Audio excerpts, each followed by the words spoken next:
Hello everyone, welcome to Drishti IAS. You're watching the revision with MCQ series, and today again we are covering the subject of polity with the help of MCQs. So without further ado, let's look at what is in store for us. So the first question says, consider the following statements regarding the Public Accounts Committee, and 3 statements have been given, and out of these we have to figure out which of the given statements are correct. So first, let's take a look at the Public Accounts Committee, popularly known as the PAC. So the Public Accounts Committee is one of the oldest financial committees in India, and it was established in 1921. What is the composition of the Public Accounts Committee? It is composed of 22 members, out of which 15 members are from the Lok Sabha and 7 members are from the Rajya Sabha. Now, until 1966-67, it was a convention, or it was a norm, that the chair of the committee would belong to the ruling party. But since 1967, the chair has come from the opposition party. Now, what else? What is the main objective of the PAC? So, what it does is to examine the reports that has been submitted by CAG.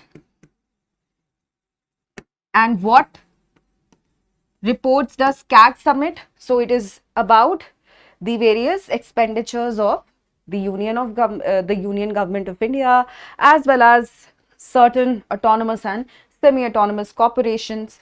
So all of that is examined by this committee, and it is basically a post-mortem exercise, meaning that its advices are only recommendatory in nature. They are not binding on the government. They can only make various suggestions. They cannot discuss broad policy actions. All right. So this is the thing about Public Accounts Committee. Now let's examine these statements that have been given to us. So the first statement says it examines the accounts of autonomous and semi-autonomous bodies audited by the Comptroller and Auditor General, which is the CAG. So yes, the statement is factually accurate. It does indeed do so, along with various other corporations. It leaves out some corporations that are examined by the Committee on Public Undertakings, COPU, but otherwise it does take care of or examine the accounts of autonomous and semi-autonomous bodies that have been audited by the CAG. So this statement is correct. The second statement says it evaluates public expenditure for not only technical irregularities, but also for economy and propriety. So when we say, or when we talk about technical irregularities, the point is that any demand for grants made in the parliament should fall within the scope of that demand. So technical irregularity means that the demand that has been made, or the expense that has been made, was outside the scope of the demand.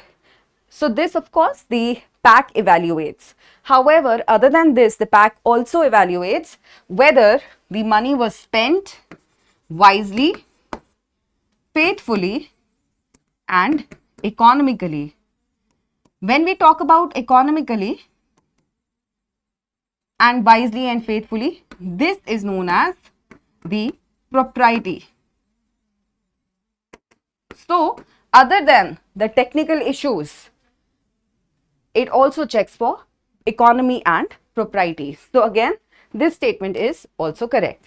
The third statement says it has the power to disallow or stop expenditure made by government departments. Now we have just read that it is very recommendatory in nature, advisory in nature, and it cannot really ask the government to stop an expense or disallow the government to do so. Therefore, this statement is incorrect, and we have only 2, or option B, as the correct answer. Now, I have the explanation over here in detail. Please pause the video and go through the explanation. The second question says, consider the following statements. A presidential reference under Article 143 must be decided by a bench of at least 5 judges of the Supreme Court. And the second statement says the conduct of Supreme Court judges cannot be discussed in Parliament or state legislatures under any circumstances. And we have to figure out, like the previous question, which of the above statements is or are correct. So now let's take a look at the presidential reference under Article 143. Now, Article 143 talks about the advisory jurisdiction of the Supreme Court, wherein the President may refer to the Supreme Court any question or any important question which requires an interpretation of the law or any fact which is of public importance.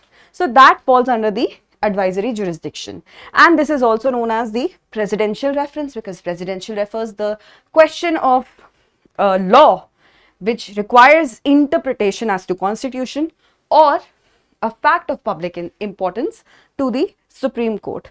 Now, the Article 143 mandates that if such question of law which requires interpretation as to the constitution has been referred to the court by the President of India, then this article mandates a minimum number of judges that ought to constitute the bench, and that number is 5. So this statement is accurate. It's a constitutional bench.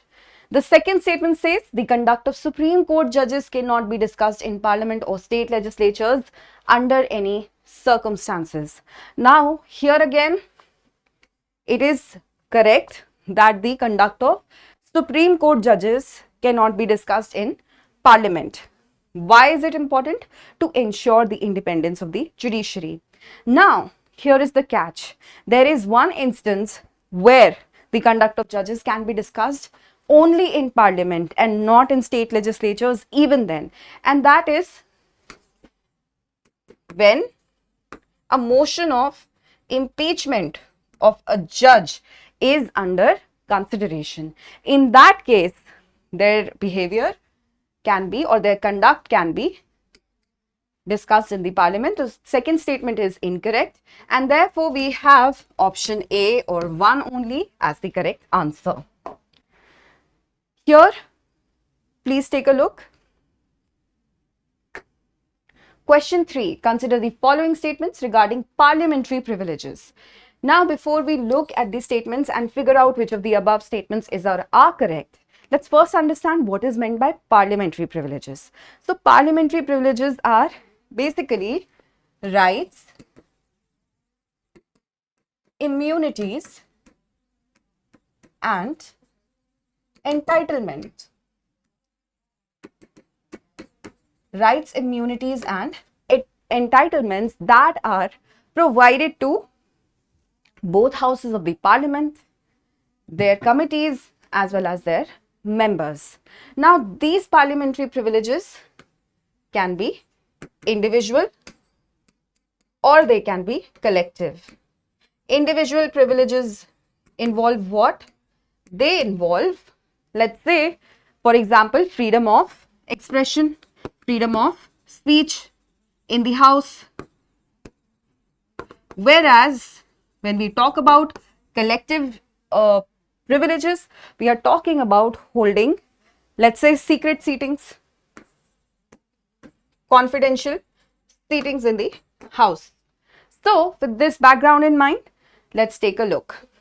So, the first statement says, Parliament may hold secret sittings to discuss matters of special importance. Now, this statement is accurate and it actually refers to the collective privilege of the Parliament. And whenever such a secret sitting is taking place, no stranger or no other person outsider is permitted in the lobbies or in the chambers of the Parliament. All right. So this statement is accurate. The second statement says Parliament can punish its members but not outsiders for breach of privilege or contempt. Now, this statement is incorrect. Parliament can punish its members as well as outsiders if somebody either insults the house or obstructs its functioning. In these cases, the Parliament can punish for breach of privilege. And how this punishment can take place of reprimand or admonition or even imprisonment. So, this statement that we have been given in the question is inaccurate. And again, we have option A, one only, as the correct answer. Please pause your video and look at these statements, the explanation in detail.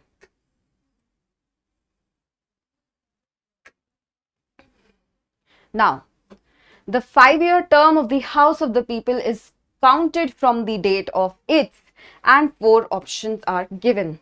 So, how do you count the 5-year term of the House of the People? What is the House of the People? It is the Lok Sabha, which is also the lower house of the Parliament. Now, there are 2 articles that you need to remember. The first one is Article 83, Clause 1, which talks about the term of office of the members of the Rajya Sabha. And it says that Rajya Sabha is a permanent house.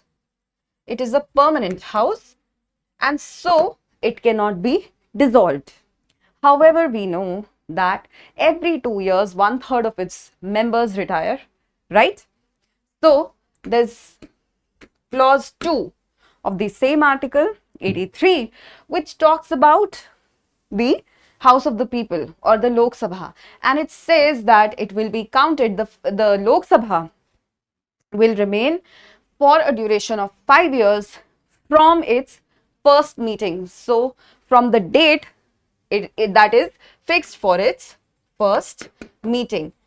So, when we talk about first meeting, we are talking about the President's address and the date that is fixed for the election of the Speaker. So, that is done in the first meeting, and therefore, first meeting held after the election, option D is your correct answer. Please pause the video and take a look at the explanation. Question 5, consider the following statements. 1. The salaries and allowances of the judges and staff of the Supreme Court are charged on the Consolidated Fund of India, but not its administrative expenses. And the second statement says the Chief Justice of India can appoint officers and servants of the Supreme Court. And again, we have to figure out which of these statements given above are correct. Now, let's take the first statement. Now, if you read the question and you consider both these statements, you'll realize that we are actually, the matter in question here that we are discussing is the independence of judiciary. That is the subject matter of the question. Now, in order to ensure the independence of judiciary, the salaries and allowances of the judges and staff of the Supreme Court are charged on the Consolidated Fund of India. What is the Consolidated Fund of India, students? It is the primary account of the government. It is the primary account of the government. And when we say that something is charged on the Consolidated Fund of India, it means that it cannot be voted upon in the Parliament. It is non-votable, and therefore it cannot be either obstructed, budgeted out, nor can it be reduced. And needless to say, this measure does ensure the independence of judiciary because they are not subject to the approval of Parliament. So, of course, the salaries and allowances are charged on the Consolidated Fund of India, but not its administrative expenses. So no, this part is problematic. Even the administrative expenses of the Supreme Court are charged on the Consolidated Fund of India, so that they do not have to rely on the parliamentary approval for their day-to-day expenses. All right. So this statement becomes inaccurate because of that, and this has been mandated in Article 146, Clause 3. The second statement says the Chief Justice of India can appoint officers and servants of the Supreme Court. So this statement is absolutely correct. According to Article 146, Clause 1, the Chief Justice of India can indeed appoint officers as well as servants of the Supreme Court. So this again ensures the independence of judiciary as well as freedom from executive or political interference. So this statement is correct and we have option B, 2 only as the correct answer. So please read the explanation and pause the video.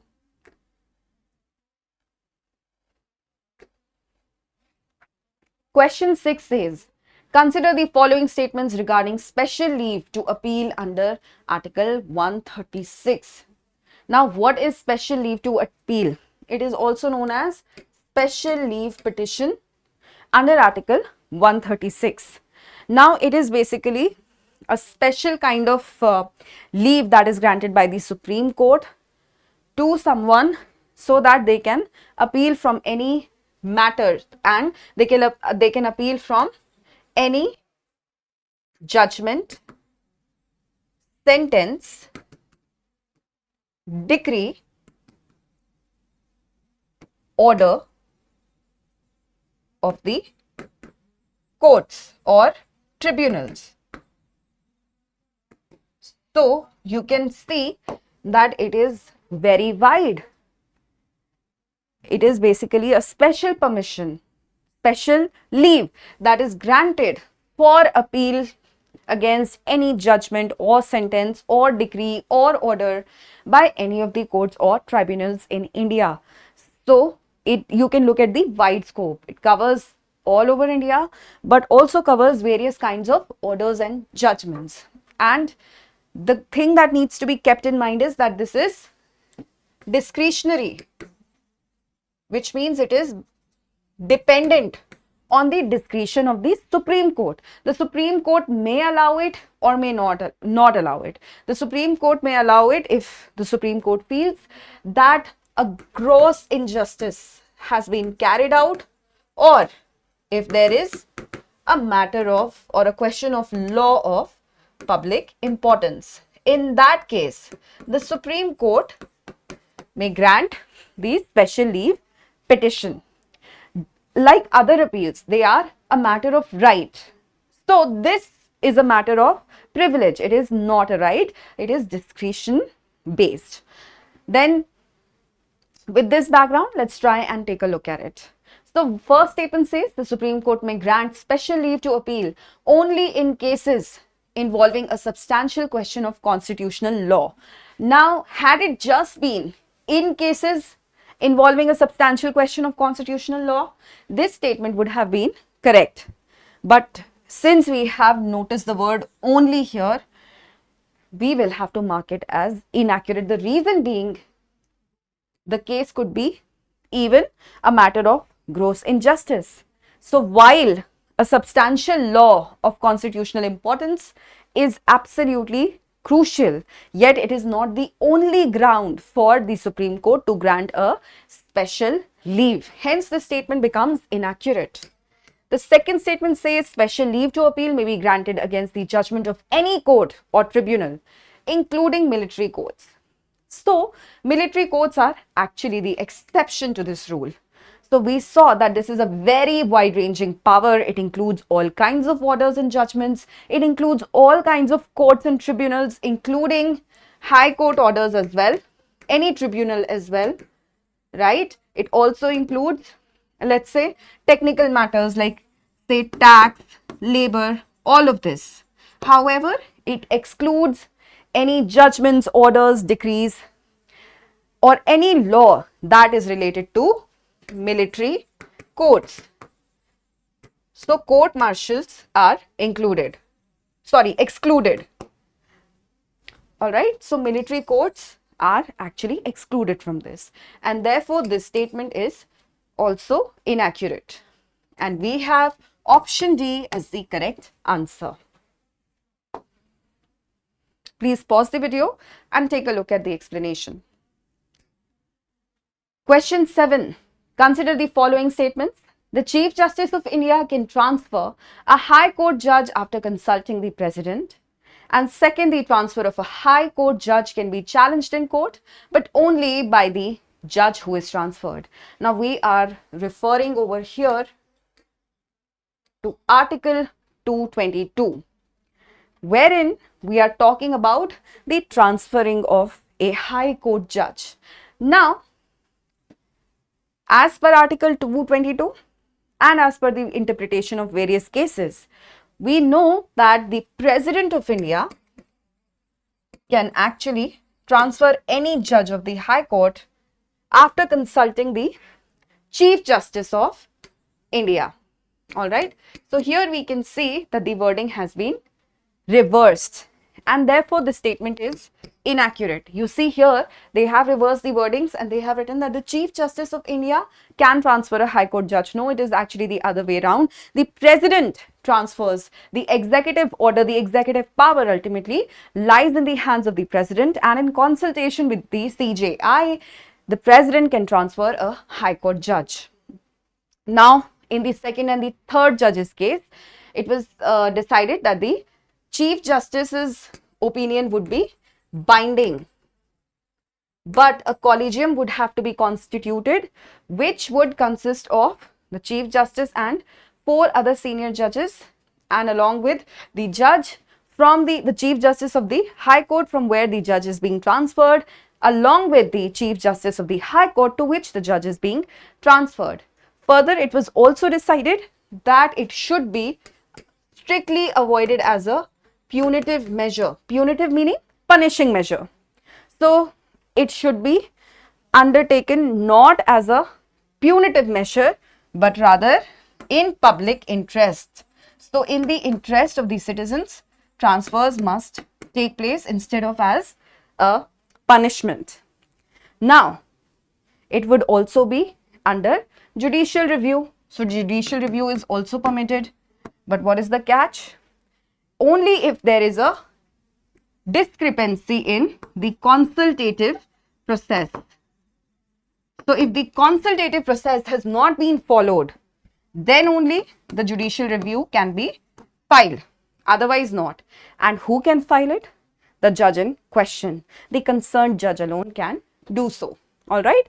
Now with this, let's take a look at the second statement. The transfer of a High Court judge can be challenged in court, but only by the judge who is transferred. So this is just what we have discussed less than a couple moments ago, and therefore this statement is correct. We have option B, 2 only, as the correct statement, correct option. And here you have the explanation in detail. Please pause your video and take a look at it. Question 8. Consider the following statements regarding permanent Lok adalats.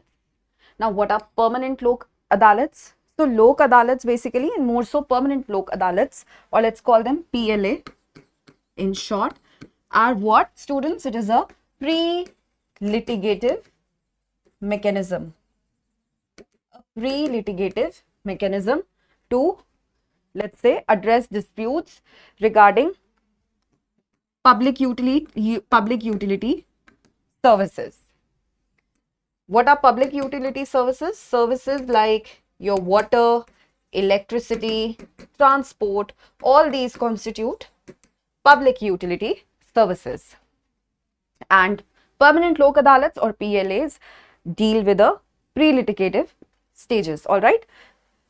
So, although the parent act is Legal Services Authority Act of 1987, yet it was amended in 2002 to make permanent or introduce permanent Lok adalats. Otherwise, Lok adalats were existing as under the original parent act of the Legal Services Authority Act 1987. So, let's take a look at the first statement. The Legal Services Authorities Act 1987 was amended in 2002 to establish permanent Lok adalats for matters related to public utility services. So, this statement is accurate. We discussed that it was amended in 2002 to establish permanent Lok adalats. Before that, there were Lok adalats, but not permanent Lok adalats, and they were definitely existing under LSA 1987. The second statement says the chairman of a permanent Lok adalat must be a retired judge of Supreme Court. So again, the chairman should be a district judge or an additional district judge or any rank above that. So there is no requirement of the chairman being a judge of the Supreme Court. Any rank above the district judge would do. All right. So this statement becomes inaccurate. The third statement says a permanent Lok Adalat has jurisdiction over all criminal matters, including offences that are not compoundable. So what are compoundable and what are non-compoundable offences? Compoundable offences are those in which out of court settlement is possible. Out of court settlement is possible. In case of non-compoundable cases or non-compoundable offences, they are more serious and usually they cannot be settled out of court. All right. So please remember this distinction. Now we are talking about public service utility. So it is usually concerned with civil cases up to a certain value and let's say compoundable cases, all right, which are criminal in nature. But when it comes to more serious offences, non-compoundable offences, then no, PLAs are not really entitled or they're not authorized to deal with such cases, and therefore this statement also becomes inaccurate, and we have option A, only one, as the correct answer. Question 9. Consider the following statements regarding Gram Nyayalayas. Now, before we take a look at these statements that have been given in the question, let's first understand what exactly Gram Nyayalayas are all about. So, in order to study Gram Nyayalayas, let's also refer to the Gram Nyayalaya Act of 2008. What are Gram Nyayalayas? They are basically mobile courts. They are mobile courts that are established for every panchayat at the intermediate level or for contiguous panchayats at the intermediate level. Now, since they are mobile courts and they are operating at the panchayat level, so we can also infer that they are informal and rather flexible. When we say flexible, we mean that instead of going through textbook justice, they actually follow the principles of natural justice. Principles of natural justice are followed in Gram Nyayalayas. What else? The presiding officer is basically a judicial magistrate of the first class. Judicial magistrate of the first class, and the presiding officer is known as Nyaya Adhikari. And it can deal with the Gram Nyayalayas can deal with civil cases as well as criminal cases. The civil cases are dealt with in the second schedule of the Act, whereas the criminal cases are dealt with in the first schedule of the Act. So here, let's take a look at the statements that have been given. They exercise the powers of both civil and criminal courts. Indeed, they do, but they are mostly dealing with minor criminal offences. We are talking over here about minor offences. The second statement says the Nyayadhikari, presiding officer of a Gram Nyayalaya, is appointed by the state government in consultation with the High Court. This is also accurate. The Nyayadhikari is indeed appointed by the state government in consultation with the High Court of that respective state. So this is accurate. The third statement says the judgments of Gram Nyayalayas are final and no appeal lies against their decisions. So absolutely incorrect. In fact, the Act explicitly states that the judgments of Gram Nyayalayas are in fact subject to appeal. So for criminal cases, the appeal lies in the Court of Session, and for civil cases, the appeal lies in the District Court. So this statement is inaccurate, and we have option B, only 2, as our correct answer. Now please pause the video and take a look at the detailed explanation. Question 10, the final question. Consider the following statements regarding President's rule. 1. The President's rule can be proclaimed only on the grounds mentioned in Article 356. Now, whenever we talk about President's rule, the first article that does indeed come to mind is Article 356. What is the Article 356 or what is contained under Article 356? So if the president is satisfied and the president determines that there is a failure of constitutional machinery in the state, then the president imposes the president's rule. And the president does not even need a governor's report to back this up. All right. So this is indeed one ground for the imposition of or the proclamation of president's rule in a state. Is this the only ground though? No.